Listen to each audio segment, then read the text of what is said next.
waxaa ka mid ah inay jirkeeda bedelayso daawo lagu cadaynayo haddii madooweed la cadaynayo waxaa kaloo ka mid ah sunniyaha in la jarayo waa rasuul sallallahu alayhi wasallam lagu nacaladay gabdhaha sunniyaha jarto iyo mid uu jaray buu qalqay oo qurxan yahay ilaahina quraankiisa wuxuu ku leeyahay laqad khalaqnal insaana fi ahsani taqwiim ilaahina wuxuu leeyahay bini aadamka waxaan ka abuurnay qurux iyo toosnin mid ugu qurxaneed ayaan ka abuurnay oo ugu wanaagsaneed ayaan ka abuurnay يعني قروح كلام أقول إمام مرك إلهي. السلام عليكم ورحمة الله وبركاته ولاليال ميل بدون كجوكتان وولالكينا محمد عبدو محمد يوسف إيو ولا شينا مريم صود وهذا ولا علينا قارئ كسود وهذا ولا على قارئ ابن الجعل إن شاء الله ولاليال مقال كان ما أنت وح أكسر سنة هاي مقال كي كهري وحنوه هالليني ولاليال جودة سيدا أي كدوران يسو نينكا منش لو ذا جاي نينكا أي جرسان يسو waxyaabaha ay ku dooranayso ama ay ku xulanayso insha Allah marka muuqaalkan maanta waxa uu ku saabsan yahay munkaraadka dhaca maalinka arooska labada qof isguursanaya maalinkooda ay farxadooda ay kow ay tahay maalinkaasi waxyaabaha la doonayo inay iska ilaaliyaan maxay waana maxay marka munkaraadka dhacayo maalinka arooska oo Maryama maalinka arooska bal waxyaabaha munkaraadka dhaco maxaa kamid ah maalinka arooska munkaraadka dhaca waxaa ka mid ah labada qof ay isguursanayaan inay Allah ku caasiyaan meesha Allah aga mahadin lahaayeen way ku caasinayaan balse ayagu uma maleeyaan inay ku caasinayaan oo sidee marka Maryama ay u caasinayaan rabbigooda maalinkaas waxay banaystaan waxyaabo Ilaahay aan u banaynin dhinaca gabadha markii aan ka bilaawno qofka horta markuu guursanayo ma la diidano inuu isnaanaasho isnadiifiyo isqurxiyo ma la diidano laakiin waxay ku xadgudubtaa abuurkii iyo siduu Ilaahay u qalqay ayay ku xadgudubtaa oo waxaa ka mid ah waxyaabaha la isku cadeeyo daawooyinka inay marsadaan inkastoo aan dhehaynin dumarka oo dhan ayaa sidaas ah laakiin qaar ka mid ah waxaa ka badbaada taasna intuu Ilaahay u naxariistay waxaa ka mid ah inay jirkeeda bedelayso daawo lagu cadaynayo haddii madooweed la cadaynayo waxaa kaloo ka mid ah sunniyaha in la jarayo waa rasuul sallallahu alayhi wasallam lagu nacaladay gabdhaha sunniyaha jarto iyo mid uu jaraysabo waxaa kaloo ka mid ah timihii in baruuka lagu xiraayo tinta in baruuka lagu xirana nabiga wuu walacnadaybo midda xirayso midda dabayso iyo midda loo dabaayabo nabigu wuu lacnaday sidoo kale waxaa ka mid ah xaadi jirkeeda ku daalay in la xiiro oo maxaa lahaye timahaas laga xiiro marka ugu horeysa gabadha xadgudubkaas ayay samaysaa waana mamnuuc waana laga xaaraantimeeyey inay sunniyaha xiirto inay sunniyaha jarto inay xaadi jirkeeda ay xiirto timihii baruuka ay saarto kalarkii Ilaahay uu siiyeyna inay bedesho marka halahaas gabadha markay samayso waxay xadgudub ku samaysay Ilaahay sida uu qalqay xadgudub ku samaysay Ilaahay wax walba uu qalqay oo qurxan yahay Ilaahina quraankiisa wuxuu ku leeyahay laqad khalaqnal insaana fi ahsani taqwiim Ilaahina wuxuu leeyahay bini aadamka waxaan ka abuurnay qurux iyo toosnin mid ugu qurxaneed ayaan ka abuurnay oo ugu wanaagsaneed ayaan ka abuurnay يعني قروح كلام أقول إمام مرك إلهي هدو سيداس كل هاي سيدا كل مريم رجنا محاكم ده وحياة خذات اللي ما هذا مالك أرسك محاكم ده رجنا محاكم ده سميان إني جاء إسارة مرك وجهريسو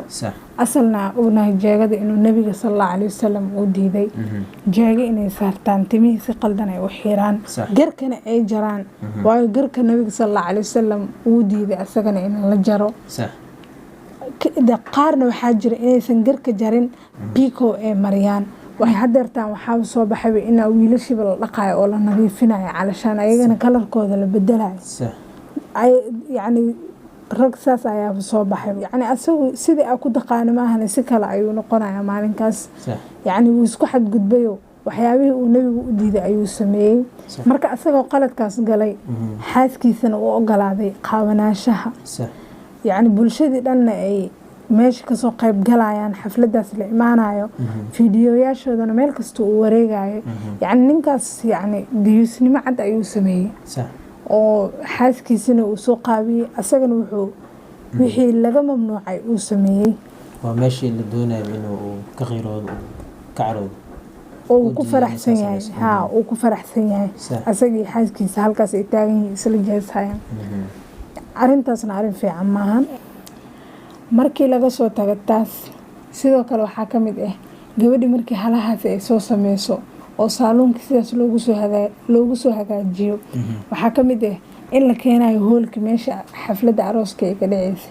meeshaasoo la iskugu imaaday dad badan la iskugu yeeray dadkaasna meesha ay ku wada caweynayaan muusika ay u shidan yahay fanaaniintii ay buuxaan rag iyo dumar la isdhex boodayo kadib waxaa la keenayaa gabadhi iyo ninkeeda gacantuuba wataabo gabadhi way qaaban tahay jirkeeda wuu qaaban yahay madaxeedii wuu qaaban yahay timaheedii way qaaban yihiin yacni inkastoo dumarka ayada dhan ay cawre ay tahay haddana waxa ugu sii weyn waa timaha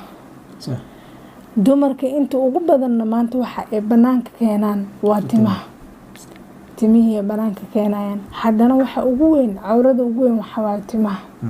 gabadhi inay timaheeda qaabsato rasuulka sallallahu alayhi wasallam wuxuu sheegay inay aakhir zamanka ay imaan doonaan dumar qaawan dumar dhar xiran haddana qaawan yacni ay isku maleeyaan nicmada ilaahay inay xiran yihiin haddana way ka qaawan yihiin oo ma asturno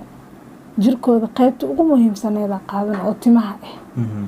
dharkii way wataan haddana way ka qaawan yihiin oo way ka baahan yihiin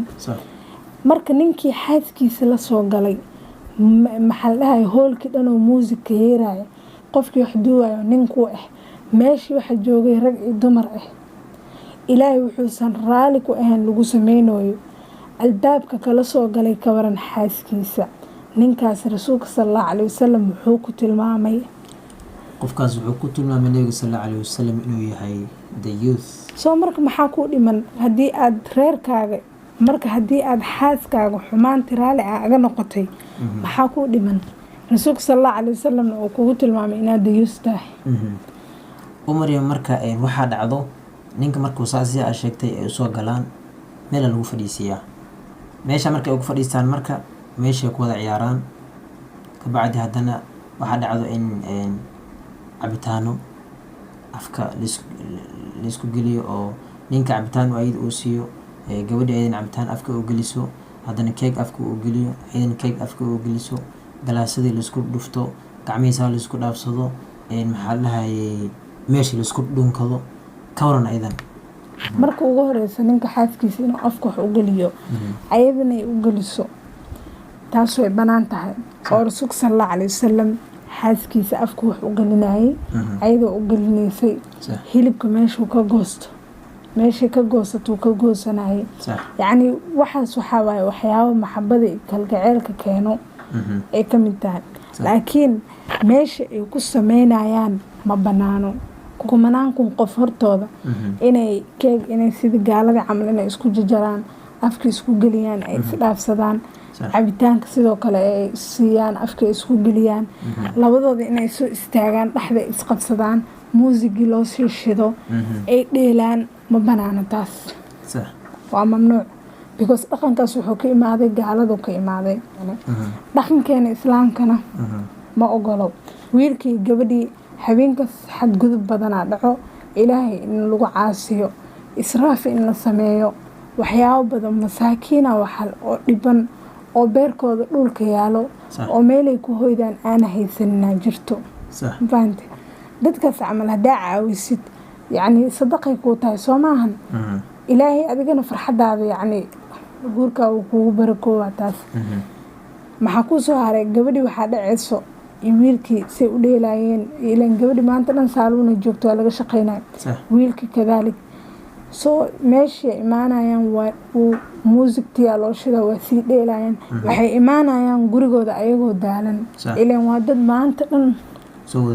soo daalay gurigooda ayagoo daalana imaanaya gurigii markay imaadaan maxaa ku soo haray yacni rasuulka sallallahu alayhi wasallam waxyaabo badan uu noo sheegay oo guriga xataa sharci lagu galaa jiro iska gal maahan guriga arooska sharci lagu galaa jiro yacni nadaamaa jiro nadaamkiina ma sameynayaan sababtoo ah wuu daalan yahay way daalan tahay maanta dhan munkaraa lagu jiray waxyaabo ilaahay uusan raali ka ahayn ku jiro صح qofku marka ma kula tahay asoo maanta dhan ilaahay ku caasinayo tan inuu toosinayo ماي